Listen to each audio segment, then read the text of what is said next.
तो आज हम एक बहुत ही दिलचस्प सफर पर निकलने वाले हैं। हाँ, एक ऐसा सफर जो आवाज की दुनिया में हमें ले जाएगा। बिल्कुल, एक आवाज के पैदा होने से लेकर हवा में तैरते हुए हमारे कानों तक पहुंचने का सफर। हम बात कर रहे हैं कक्षा 8 के विज्ञान के चैप्टर ध्वनि यानी साउंड की। और ये उन सभी स्टूडेंट्स के लिए खास है जो AMU और JMI की क्लास 9th एंट्रेंस की तैयारी कर रहे हैं। जी, हमारा मकसद सिर्फ रटना नहीं है, बल्कि ध्वनि की पूरी कहानी को समझना है कि ये कैसे बनती है, कैसे चलती है और हम इसे सुनते कैसे हैं। और कहानी के हर मोड़ पर वो सवाल छुपे हैं जो इन परीक्षाओं में अक्सर पूछे जाते हैं। तो चलिए शुरू करते हैं। तो कहानी का पहला सवाल ये, ध्वनि, ये आवाज आखिर है क्या चीज, कहाँ से आती है? बहुत अच्छा सवाल है। देखिए, इसकी शुरुआत होती है कंपन से, मतलब वाइब्रेशन से। वाइब्रेशन? हाँ, ध्वनि असल में वो एनर्जी का ही एक रूप है जो तब पैदा होती है जब कोई चीज बहुत तेजी से आगे पीछे हिलती है। अच्छा, इसी तेज हलचल को कंपन कहते हैं। बिल्कुल, और जैसे ही कोई चीज कांपना बंद कर देती है, उससे आ रही आवाज भी बंद हो जाती है। ये इसका सबसे बुनियादी नियम है। अच्छा, जैसे स्कूल की घंटी, जब तक उस पर हथौड़ा मारने के बाद वो कांपती रहती है, टन की आवाज आती रहती है। और जैसे ही उसे हाथ से पकड़ लो, कंपन खत्म, आवाज भी गायब। एकदम सही पकड़ा। और यही उसूल हर संगीत के साज पर लागू होता है। जैसे गिटार या सितार में? हाँ, उसमें लगे तार को छेड़ने पर वो कांपता है और धुन निकलती है। तबले पर थाप मारते हैं तो उसकी खिंची हुई चमड़े की झिल्ली, मतलब स्ट्रेच्ड मेम्ब्रेन, कांपती है। और बांसुरी का क्या? उसमें तो कोई तार या झिल्ली नहीं होती। बांसुरी में जब हम फूंक मारते हैं तो उसके अंदर की हवा कांपती है, जिसे एयर कॉलम कहते हैं, और उसी से सुरीली आवाज बनती है। मतलब हर आवाज के पीछे कोई ना कोई कांपती हुई चीज है। ये तो बहुत दिलचस्प है। लेकिन हम इंसानों का क्या? हमारे अंदर ऐसा क्या कांपता है जब हम बोलते हैं? हमारे गले में एक वॉइस बॉक्स होता है जिसे विज्ञान की भाषा में लैरिंक्स कहते हैं। लैरिंक्स? जी, इसके अंदर दो मांसपेशियों की परत होती हैं जिन्हें वोकल कॉर्ड्स कहा जाता है। अच्छा। जब हमारे फेफड़ों से हवा इन कॉर्ड्स के बीच की पतली सी जगह से निकलती है तो उनमें कंपन होता है और आवाज पैदा होती है। अच्छा, तभी जब हम बोलते हुए अपने गले पर हाथ रखते हैं तो एक वाइब्रेशन सी महसूस होती है। बिल्कुल। और पुरुषों और महिलाओं की आवाज में जो फर्क होता है, क्या उसका भी इन वोकल कॉर्ड से कोई लेना देना है? बिल्कुल है। आमतौर पर पुरुषों में वोकल कॉर्ड्स की लंबाई करीब 20 मिलीमीटर होती है और वो थोड़े मोटे होते हैं। और महिलाओं में? महिलाओं में ये छोटे और पतले होते हैं। इसी बनावट के फर्क की वजह से आवाज की क्वालिटी में फर्क आता है, जिस पर हम आगे और बात करेंगे। ठीक है। लेकिन यहाँ एक बात गांठ बांध लेने वाली है, और ये परीक्षाओं के लिए बहुत जरूरी है। बताइए। ध्वनि का स्रोत, अ सोर्स ऑफ साउंड, हमेशा एक कांपती हुई वस्तु, एक वाइब्रेटिंग बॉडी होती है। सवाल चाहे जैसा भी घुमाकर पूछा जाए, अगर वो ध्वनि की उत्पत्ति के बारे में है तो जवाब में कंपन या वाइब्रेशन शब्द जरूर होगा। समझ गया। तो ये तो हुई आवाज के पैदा होने की बात, पर वो गिटार के तार से निकलकर या मेरे मुंह से निकलकर हम तक पहुंचती कैसे है? क्या हवा में तैर कर आती है? ये कहानी का दूसरा पड़ाव है, ध्वनि का सफर। और इस सफर के लिए उसे एक साथी की जरूरत होती है, जिसे हम माध्यम या मीडियम कहते हैं। माध्यम? जैसे ये माध्यम हवा जैसी कोई गैस हो सकती है, पानी जैसा कोई तरल, या फिर दीवार जैसी कोई ठोस चीज भी हो सकती है। तो होता क्या है असल में? होता ये है कि जब कोई चीज कांपती है तो वो अपने आसपास के माध्यम के कणों को भी कंपा देती है।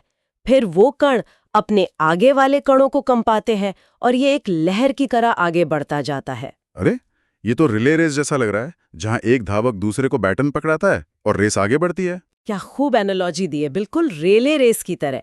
और इसी से एक और मजेदार बात पता चलती है। क्या? अगर ये धावक यानी कण ही ना हो तो क्या होगा? तो रेस ही नहीं होगी। इसका मतलब जहां कोई माध्यम नहीं है, जैसे अंतरिक्ष में, वहां आवाज नहीं हो सकती। वाह, एकदम सही। अंतरिक्ष एक निर्वात, एक वैक्यूम है, वहां कोई कण नहीं है। इसीलिए फिल्मों में जो हम स्पेस में बड़े बड़े धमाकों की आवाजें सुनते हैं, वो सिर्फ ड्रामा के लिए। असल में अंतरिक्ष पूरी तरह खामोश है। ये सोचना ही कितना अजीब है। और वो जो हम कहते हैं कि तूफान में बिजली चमकने के काफी देर बाद बादलों के गरजने की आवाज आती है, उसका भी यही कारण है। हाँ, दोनों होते तो एक साथ हैं। बिल्कुल, क्योंकि हवा में प्रकाश की रफ्तार ध्वनि की रफ्तार से लाखों गुना तेज है। प्रकाश को हम तक पहुंचने में लगभग कोई समय नहीं लगता, पर ध्वनि अपनी रफ्तार से धीरे धीरे हवा में सफर करके पहुंचती है। अच्छा, एक बात मुझे हमेशा थोड़ी अजीब लगती थी। कहते हैं कि ध्वनि ठोस चीजों में सबसे तेजी से चलती है, फिर तरल में और सबसे धीरे गैस में। मुझे लगता था कि हवा तो खुली होती है, उसमें चलना आसान होगा। लोहे में आवाज तेज कैसे चल सकती है? ये कॉमन सेंस के थोड़ा उल्टा लगता है ना? हाँ। पर इसे अपनी रिले रेस वाली एनालॉजी से समझिए। ठोस में धावक यानी कण एक दूसरे से बिल्कुल सटे हुए खड़े हैं, कंधे से कंधा मिलाकर। हाँ, जैसे एक को बैटन मिलता है, वो तुरंत बिना हिले ही दूसरे को पकड़ा देता है। अच्छा। गैस में धावक एक दूसरे से बहुत दूर दूर खड़े हैं, तो एक को बैटन लेकर दूसरे तक भागकर जाने में ही काफी टाइम लग जाता है। समझ गया। इसीलिए ध्वनि की रफ्तार का क्रम है ठोस, फिर तरल और फिर गैस। बिल्कुल, ठोस में सबसे तेज, गैस में सबसे धीरे। वाह, अब ये हमेशा याद रहेगा। चलिए अब आवाज के कैरेक्टर को समझते हैं। कुछ आवाजें मोटी होती हैं, कुछ पतली, कुछ तेज, कुछ धीमी। इनके पीछे का विज्ञान क्या है? जरूर। ये आयाम, आवृत्ति जैसे शब्द सुनने में शायद थोड़े भारी लगे, पर हैं बहुत आसान। तो चलिए इन्हें आसान बनाते हैं। किसी भी ध्वनि के 3 मुख्य गुण होते हैं। पहला है आयाम यानी एम्पलीट्यूड। एम्पलीट्यूड। इससे आप आवाज की ताकत या ऊंचाई समझ सकते हैं। जब कोई कण कांपता है तो वो अपनी जगह से कितना ज्यादा ऊपर नीचे या आगे पीछे जा रहा है, वही उसका आयाम है। और आयाम जितना ज्यादा होगा, आवाज उतनी ही प्रबल यानी लाउड होगी। अच्छा, तो अगर मैं ढोल को बहुत जोर से पीटूं तो उसकी झिल्ली ज्यादा ऊपर नीचे कांपेगी, मतलब बड़ा आयाम, और आवाज भी बहुत तेज होगी। और अगर सिर्फ उंगली से धीरे से छुआ तो छोटा आयाम और धीमी आवाज। बिल्कुल। और यहाँ एक बहुत दिलचस्प रिश्ता है जो परीक्षाओं में खूब पूछा जाता है। प्रबलता यानी लाउडनेस आयाम के वर्ग यानी स्क्वायर के समानुपाती होती है। इसका मतलब अगर आप आयाम को 2 गुना करेंगे तो आवाज 4 गुना तेज हो जाएगी। अरे वाह, ये तो कमाल की जानकारी है। और प्रबलता को मापने की इकाई क्या है? इसे डेसिबल में मापते हैं, जिसे हम डीबी लिखते हैं। ठीक है, तो ये हुआ आयाम। अब दूसरा गुण आवृत्ति। दूसरा गुण है आवृत्ति यानी फ्रीक्वेंसी। इसे आवाज का कैरेक्टर या पतलापन समझिए। ठीक है।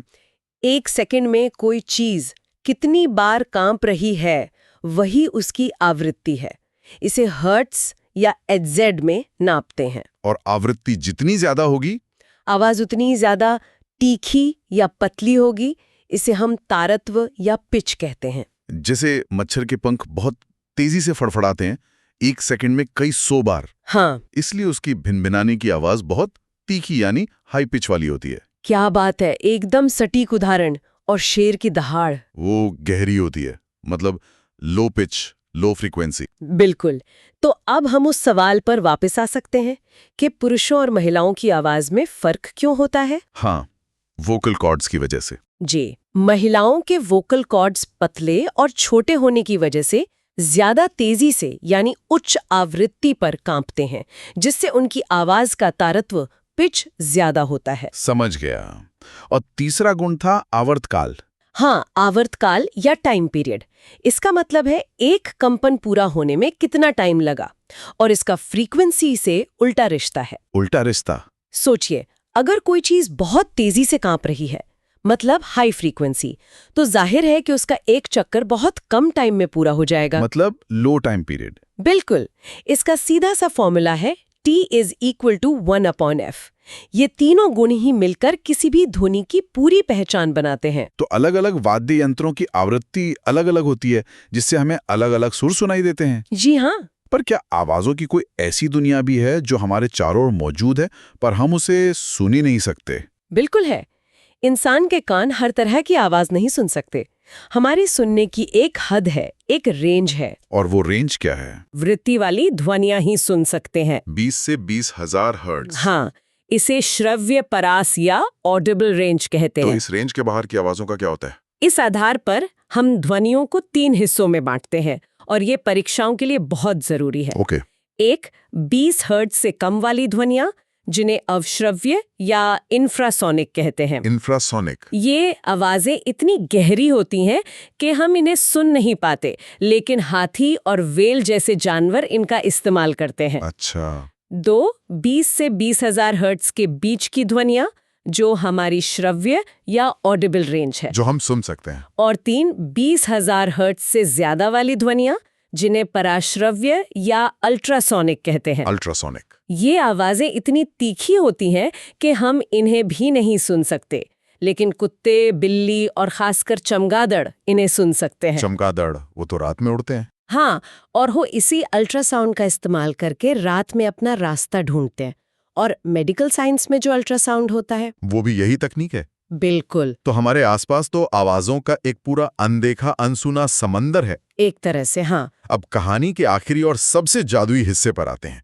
ये सारी आवाजें हमारे कान के अंदर जाकर बात या संगीत में कैसे बदल जाती हैं? ये हमारे शरीर की सबसे अद्भुत मशीनों में से एक है। बताइए, हमारा कान काम कैसे करता है? प्रक्रिया कई चरणों में होती है। सबसे पहले हमारा बाहरी कान, जिसे पिन्ना कहते हैं। ये जो बाहर दिखता है? हाँ, ये एक फनल की तरह काम करता है और सारी ध्वनि तरंगों को इकट्ठा करके एक नली यानी कान नहर में भेजता है। और फिर ये तरंगे कान के पर्दे से टकराती होंगी? बिल्कुल। नली के आखिर में एक पतली सी झिल्ली होती है, जिसे कान का पर्दा या ईयर ड्रम कहते हैं। ये ध्वनि तरंगों से ठीक वैसे ही कांपने लगती है जैसे ढोल की झिल्ली। और फिर? अब असली जादू शुरू होता है। पर्दे के ठीक पीछे हमारा मध्य कान है, जिसमें हमारे शरीर की 3 सबसे छोटी हड्डियां होती हैं। हमारे शरीर की सबसे छोटी हड्डियां, और वो कान में होती हैं? जी हाँ, हैमर, एनविल और स्टिरिप। ये करती क्या है? ये एक लिवर सिस्टम की तरह काम करती हैं और कान के पर्दे से मिले कमजोर कंपनों को लगभग 20 गुना तक बढ़ा देती हैं। ये हमारे शरीर का कुदरती एम्पलीफायर है। यानी हमारे कान में एक इनबिल्ट साउंड सिस्टम लगा है। कमाल है। हाँ, ये ताकतवर हो चुके कंपन अब आंतरिक कान में पहुंचते हैं, जहां घोंघे के आकार का एक अंग होता है जिसे कॉक्लिया कहते हैं। कॉक्लिया? ये एक तरल पदार्थ से भरा होता है। जब कंपन इस तरल में पहुंचते हैं तो इसके अंदर हजारों छोटे छोटे बालों जैसी नसें होती हैं जो इन कंपनों को बिजली के सिग्नलों में बदल देती हैं। इलेक्ट्रिकल सिग्नल्स में? जी। और फिर ये बिजली के सिग्नल दिमाग तक जाते हैं? एकदम। श्रवण तंत्रिका, ऑडिटरी नर्व इन सिग्नलों को दिमाग तक ले जाती है और हमारा दिमाग इन सिग्नलों को डिकोड करके हमें बताता है कि हमने क्या सुना। और ये सब कुछ पलक झपकने से भी कम समय में हो जाता है? बिल्कुल। ये तो अविश्वसनीय है। मतलब ध्वनि का पूरा सफर कंपन से शुरू होकर बिजली के सिग्नल पर खत्म होता है। सही समझे। अब एक आखिरी सवाल। हम हमेशा कहते हैं शोर मत करो, तो शोर और संगीत में क्या फर्क है? तो दोनों ही आवाज है। इसका जवाब विज्ञान से ज्यादा हमारे एहसास से जुड़ा है। जो आवाज हमारे कानों को अच्छी लगती है, सुरीली लगती है, जिसमें एक पैटर्न होता है, हाँ, वो संगीत है। और जो आवाज कानों को चुभती है, परेशान करती है, बेतरतीब होती है, जैसे ट्रैफिक का हॉर्न या मशीनों की गड़गड़ाहट, उसे हम शोर कहते हैं। बिल्कुल, उसे नॉइज कहते हैं। और जब यही शोर हद से ज्यादा बढ़ जाता है तो वो ध्वनि प्रदूषण या नॉइज पोल्यूशन बन जाता है ना? हाँ, और ये सिर्फ कानों को परेशान नहीं करता, बल्कि हमारी सेहत के लिए बहुत खतरनाक है। सेहत के लिए कैसे? लगातार तेज शोर में रहने से ब्लड प्रेशर बढ़ सकता है, नींद ना आने की समस्या हो सकती है, टेंशन हो सकती है और यहाँ तक कि लोगों के सुनने की ताकत भी हमेशा के लिए कम हो सकती है। तो इससे बचने के लिए क्या करना चाहिए? कुछ चीजें तो बड़े स्तर पर होती हैं, जैसे कारखानों को रिहायशी इलाकों से दूर बनाना, गाड़ियों में साइलेंसर लगाना। और हम अपनी तरफ से क्या कर सकते हैं? हमारी भी जिम्मेदारी है। बेवजह हॉर्न न बजाना, टीवी या म्यूजिक सिस्टम की आवाज धीमी रखना और पटाखों जैसी चीजों से दूर रहना। ये छोटी छोटी बातें बड़ा फर्क ला सकती हैं। तो आज हमने ध्वनि की पूरी कहानी समझ ली, उसके जन्म से लेके उसके सफर, उसके गुण और आखिर में हमारे दिमाग में उसके मतलब तक। बिल्कुल। और परीक्षा के लिए अगर इसे फटाफट समेटना हो तो ये 5 बातें याद रखनी है। बताइए। पहला, ध्वनि कंपन से पैदा होती है और उसे चलने के लिए माध्यम चाहिए। ये वैक्यूम में नहीं चल सकती। दूसरा, इसकी रफ्तार ठोस में सबसे तेज होती है। तीसरा, आवाज की प्रबलता यानी लाउडनेस आयाम पर निर्भर करती है और उसका तारत्व यानी पिच आवृत्ति पर। एकदम सही। चौथा, इंसान सिर्फ 20 से 20,000 हर्ट्ज के बीच की आवाजें सुन सकता है। और पांचवां, जो आवाज कानों को चुभे वो शोर है और ज्यादा शोर हमारी सेहत का दुश्मन है। ये एक बेहतरीन निचोड़ था। जाते जाते सुनने वालों के लिए एक विचार छोड़ जाते हैं। जरूर। हमने बात की कि ध्वनि कैसे काम करती है, लेकिन क्या कभी सोचा है कि बड़े बड़े कॉन्सर्ट हॉल्स या सिनेमा हॉल कैसे बनाए जाते हैं कि आवाज बिना गूंजे हर कोने तक साफ पहुंचे? ये एक बहुत ही दिलचस्प क्षेत्र है। आर्किटेक्ट और इंजीनियर ध्वनि के इन्हीं नियमों का इस्तेमाल करके दीवारों का एंगल, पर्दों का मटेरियल सब कुछ तय करते हैं। इस विज्ञान को अकूस्टिक्स कहते हैं। तो अगली बार जब कोई किसी ऐसी जगह पर जाए तो सिर्फ फिल्म या गाना ही नहीं, बल्कि उस हॉल में आवाज के सफर को भी महसूस करने की कोशिश करे। ये दुनिया और भी जादुई लगेगी।